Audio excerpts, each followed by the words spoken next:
थोडक्यात मी सांगतो. बांधुरगड ज्याला गोपाळगड सुद्धा नाव आहे, जिथं बहिर्जी नायकांची समाधी आहे. त्यानंतर किल्ले मच्छिंद्रगड, मी त्याचं इत्तमभूत वर्णन आपल्याला सांगितलं, किल्ले मच्छिंद्रगडाचा इतिहास सांगितला. त्यानंतर मल्लिकार्जुनचा डोंगर म्हणून आपण जात असतो, त्या किल्ल्याचं नाव विलासगड आहे. विलासगडचा किल्ला झाला. प्रचितीगड अतिशय चांगलं नाव सांगितलं. घाटमाथ्यावरचा किल्ला, अतिशय दुर्गम असा किल्ला, प्रचितीगडचं नाव सांगितलं. त्यानंतर आलो की शिराळ्याचा भुईकोट किल्ल्याचं नाव सांगितलं, बागणीच्या भुईकोट किल्ल्याचं नाव सांगितलं. जिथून शिराळ्याच्या भुईकोट किल्ल्यातून बागणीच्या भुईकोट किल्ल्यामध्ये छत्रपती संभाजी महाराजांना संगमेश्वरला पकडलं, त्यावेळेला त्या मार्गे त्यांना घेऊन आलेलं आहे. म्हणजे ती पावन आपल्यासाठी. त्यानंतर आपण सांगलीचा ज्या राजवाड्यामध्ये प्रवेश करतो, तिथं पुन्हा जुनं कोर्ट आहे, तो एक दुर्ग आहे पूर्वीचा, म्हणजे शिवछत्रपती कालीनच आहे तो, म्हणजे नंतरचा नाही, तो दुर्ग आहे. मिरजेचा भुईकोट किल्ला आहे. पन्हाळा किल्ला जो आपण आता पाहतो, त्या पन्हाळ्याचा पूर्वी जिथं पन्हाळा उभा करायचा होता कवठेमंकाळ तालुक्यामध्ये, तो जुना पन्हाळा तिथं आहे. या आख्यायिक काय बरेच तसे तिथं अचानक मारायला लागले, म्हणून तिथून कॅन्सल करून किल्ला राजशिला भोजनं पन्हाळगडावर उपस्थित करायचा प्रयत्न केला. त्यानंतर आपण गेलो तर भिवघाटच्या जवळ गेलो तर कोळदुर्ग नावाचा किल्ला आहे. भिवघाटच्या घाटमाथ्यावर आहे. म्हणजे गोपाळगडला म्हणजे काय असतं, एक डोंगर आहे, त्या डोंगरचा बाजूचा डोंगर जर तुम्ही फोर्टिफिकेशन केला नाही, तो जर रिझर्व केला नाही, तर आपला किल्ला धोके देऊ शकतो. म्हणून त्याला रिझर्व फोर्ट म्हणून एक कोळदुर्ग नावाचा किल्ला बनवला. जतला रामदुर्ग नावाचा किल्ला आहे. म्हणजे हे जे किल्ले आहेत, हे किल्ले आपल्याला माहित असणं अपेक्षित आहे. मगाशी गडीचा उल्लेख केला, विलासगडच्या बाजूच्या कुठल्या गडीचा उल्लेख, बहादूरगडीचा उल्लेख केला. बहादूरगडीचा तर इतिहास फार मोठा आहे. 2 गाद्यांची विभागणी त्या बहादूरगडीच्या किल्ल्याच्या सेंटरला धरून झाली. हे आपल्याला माहित पाहिजे ना. म्हणजे आपण ज्या वेळेला किल्ल्यावर बोलतो त्यावेळेला आपल्याकडे काय आहे हेच आपल्याला माहित नाही. आपण काय म्हणतो, रायगड युनेस्को मध्ये गेला, सिंहगड युनेस्को मध्ये गेला, लोहगड युनेस्को मध्ये गेला. आपल्याकडे काय आहे, आपल्याकडे जी वैभव आहे ती वैभव आपण जपतो काय, ही फार मोठी शोकांतिक आहे. चला आता एक 100 रुपये आहे, परत आणि एकदा चालू जाते पुन्हा एकदा. मला अपेक्षित आहे शिवछत्रपतींना फादर ऑफ इंडियन नेव्ही असं म्हटलं जातं. म्हणजे समुद्र तटाकडची सर्व बाजू त्यांनी भक्कम करण्याचा प्रयत्न केला 100% केला.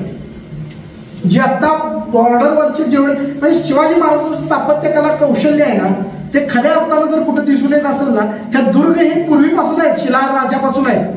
पण खरं जे स्थापत्यकला कौशल्य शिवछत्रपतींचं तुम्हाला बघायचं असेल तर ते स्थापत्य कौशल्य तुम्हाला सागरी किनाऱ्यावर बघायला मिळतं. सागरी किनारे कसे फोर्टिफाईड केले, एका किल्ल्यासाठी किती शृंखला किल्ल्यांच्या उभा केल्या, हे जर तुम्हाला बघायचं असेल तर ते तुम्हाला सागरी किल्ल्यावर मिळालं. चला पुन्हा एकदा बक्षीस आहे. 15 जलदुर्गांची नावे. जलदुर्ग लाईक सिंधुदुर्ग, मी 2 देतो, सिंधुदुर्ग, विजयदुर्ग. पुढे तुम्ही सांगा. अजिंक्यतारा जलदुर्ग म्हणलं म्हणजे जे सागरी किनाऱ्यावर फोर्टिफाईड करतात. मुरुड जंजिरा. शिवाजी महाराजांच्या स्थापत्यकला कौशल्य नव्हतं, पण ठीक आहे, जलदुर्ग आहे. जंजिरा 3 झाले, कुलाबा 4 झाला, पद्मदुर्ग 5 झाले, कर्नाळ 6 झाला. खांदेरी युनेस्कोच्या यादीत आहे. खांदेरी शिवछत्रपतींनी बांधला किल्ला. शिवछत्रपतींनी खांदेरीवर थोडंसं नाव येतं म्हणून सांगतो. शिवछत्रपतींनी ज्या वेळेला खांदेरी पोर्तुगीजांच्या इंग्रजांच्या मुंबईवर कंट्रोल ठेवण्यासाठी जी मोठमोठी जहाजं तिथून यायची खांदेरीच्या खाडीतून, ती खाडी सुरक्षित करण्यासाठी शिवछत्रपतींनी तो खांदेरीचा किल्ला बांधला. जेव्हा भरती येते त्यावेळेला किल्ला पाण्याखाली, जेव्हा आवट येते तेव्हा किल्ला मोकळा. म्हणजे अशा परिस्थितीत सुद्धा किल्ला उभा करणं जे पोर्तुगीजांना जमलं नाही, जे इंग्रजांना जमलं नाही, ते आपल्या आरमार कौशल्याने करून दाखवलं. म्हणून खांदेरी युनेस्कोच्या यादीत.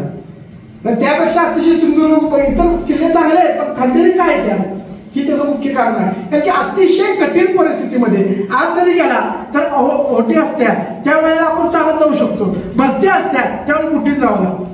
म्हणजे ही खांदेरी किल्ल्याची खासियत आहे. अशा ठिकाणी शिवछत्रपतींनी स्वतः जाऊन किल्ला बांधला. स्वतः शिवछत्रपती स्वतः तिथं होते. म्हणजे ही गोष्ट आपल्याला अपेक्षित आहे. चला 7 झाली खंदेरीपर्यंत. मग एक सांगितलं उंदेरी काय उंदेरी सांगितलं 7 ते मोरोडच्या जंजिराच्या पलीकडच्या बाजूला ते आता पद्मदुर्ग सांगितलं त्याला कासा किल्ला म्हटलं जातं.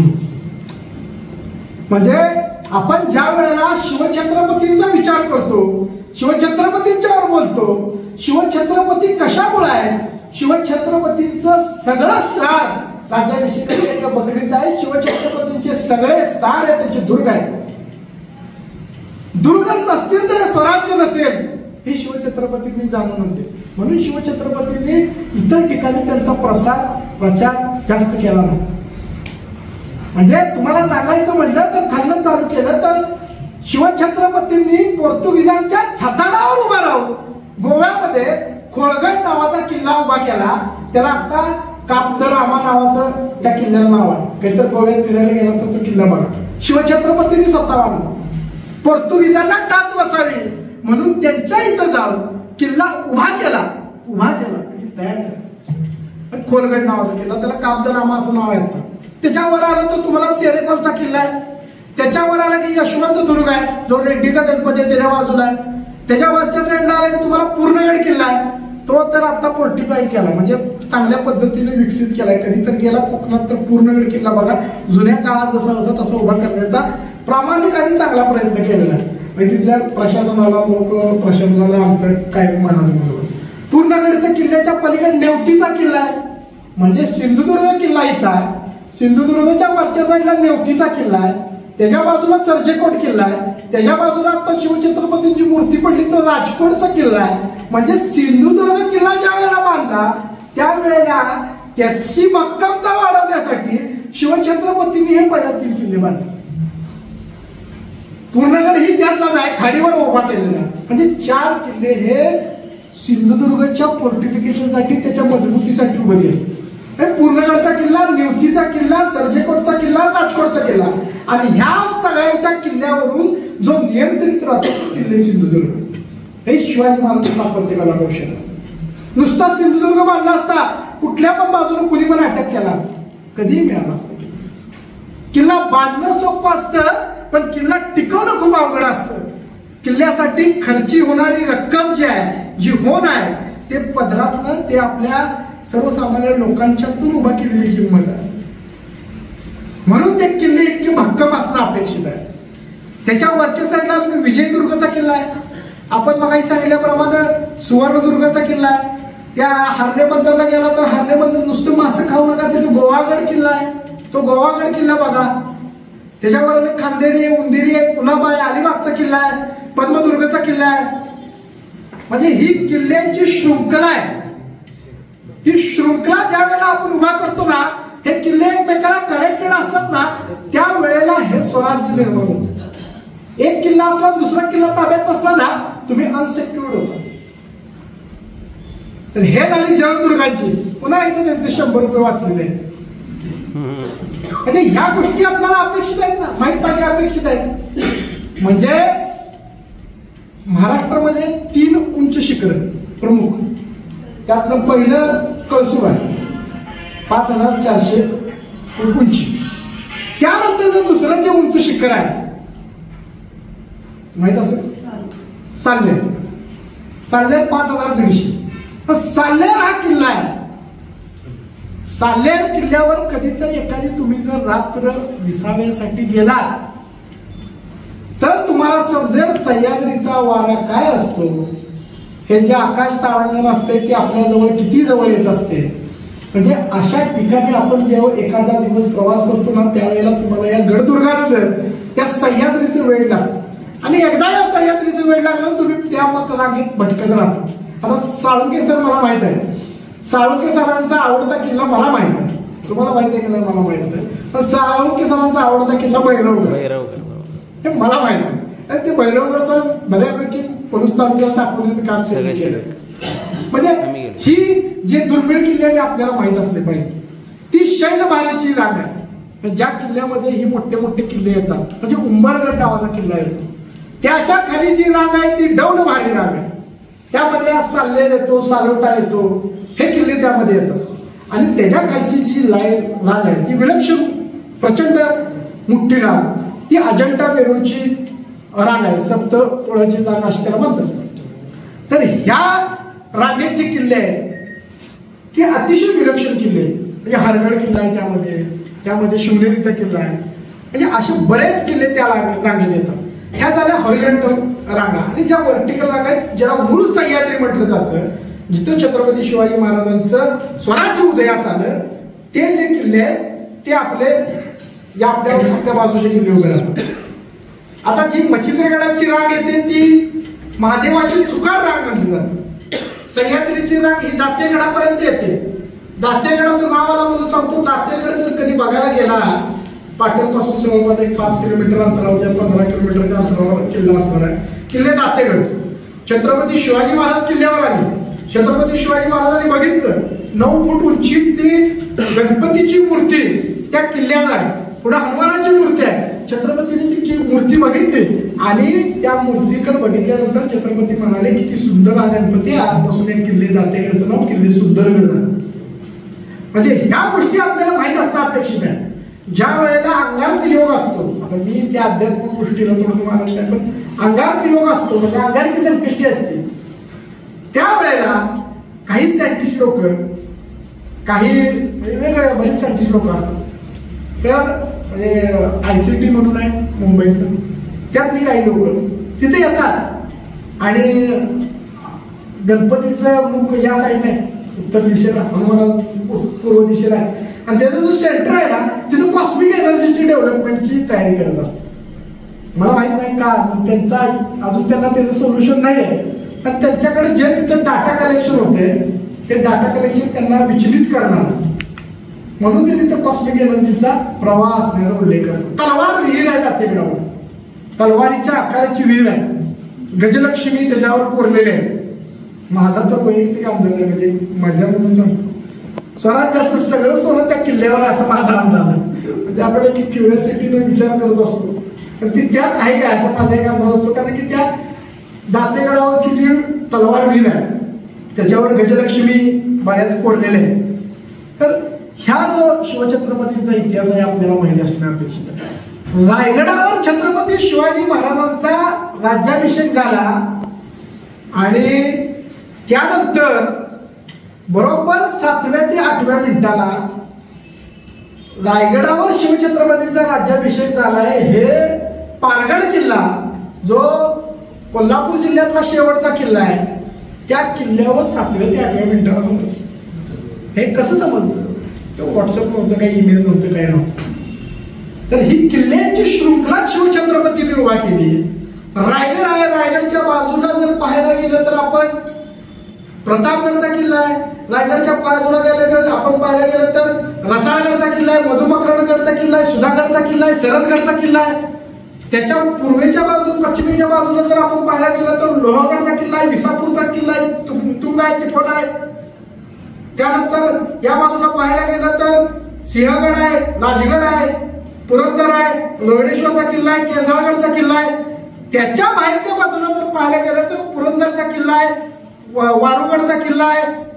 त्यानंतर आपण पुढच्या साईडला गेले की दातेगडचा किल्ला आहे, वसंतगडचा किल्ला आहे.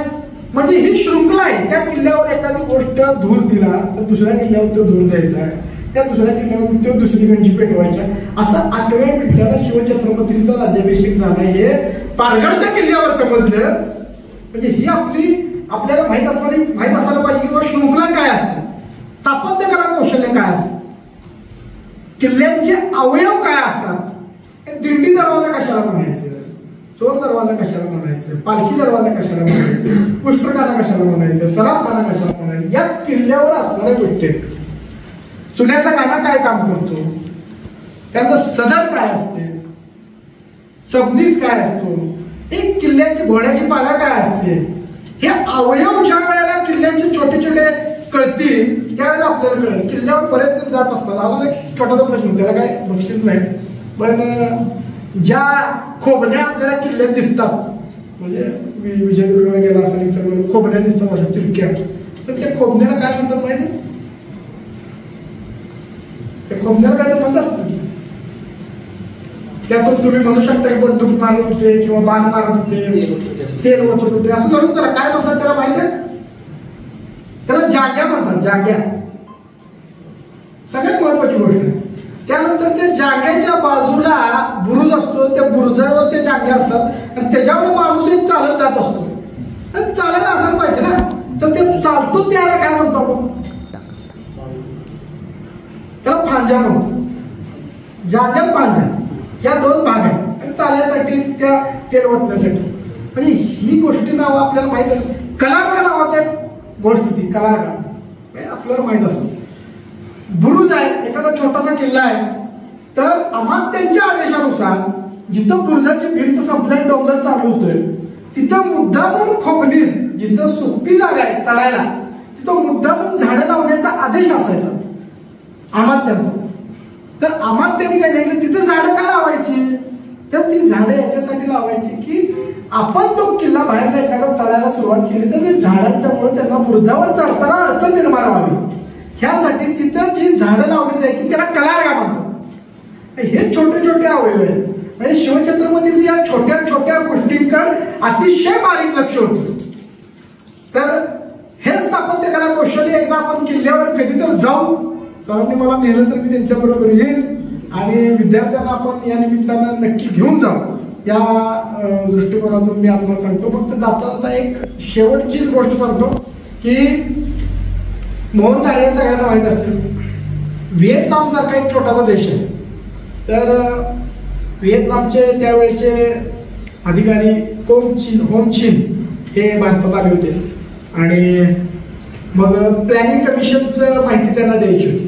तर ते प्लॅनिंग कमिशनवर त्यांनी मोहन दारे अतिशय चांगल्या पद्धतीने माहिती देत होते. त्यांचं चाललं होतं आमच्या इकडे काही लगेच मारतायत, तर आम्ही तुमच्याकडच्या एक 500 म्हशी होम चिन म्हणतो तर 100 एक म्हशी घेऊन जातो. तर तत्कालीन पंतप्रधानांनी मोहन दारे यांनी सांगितल्यावर त्यांना 500 म्हशी देण्याचं आश्वासित केलं. 500 म्हशी आपण व्हिएतनामला दिल्या. पण त्यावेळेला होम चिननं विचारलं की मोहन दारेजी आप कहाँ से हो, म्हणजे इंग्लिशमध्ये विचारलं असं की कुठून आला तुम्ही, भारत एवढा मोठा देश आहे तर तुम्ही कुठून आला. तर मोहन दारे यांनी त्यावेळेला सांगितलं की मी शिवछत्रपतींचा जो राज्याभिषेक झाला त्या रायगड किल्ल्याच्या पायथ्याशी माझं गाव आहे, तिथून मी आलेलो. त्यावेळेला होम चिन म्हणाला शिवछत्रपतींना आम्ही ओळखतो, व्हिएतनाम सारख्या छोट्याशा देशानं अमेरिकेबरोबर बराच काळ युद्ध संघर्ष केला आणि त्यावेळेला त्यांनी एक छोटासा देश म्हणजे अमेरिकन त्यावेळेला केमिकल बॉम्ब सुद्धा टाकण्याचे व्हिएतनामवर प्रयत्न केले.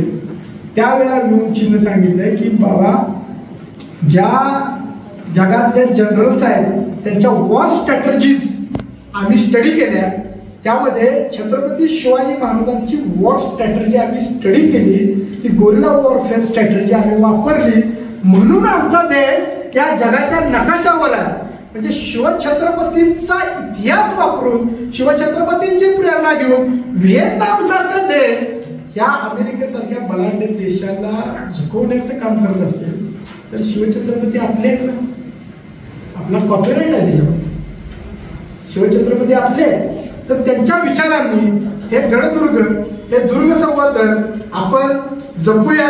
येणाऱ्या काळामध्ये ही दुर्ग संपत्ती आहे ही चांगल्या पद्धतीने भविष्यातील पिढीला समजावी या दृष्टिकोनातून आपण काम करूया.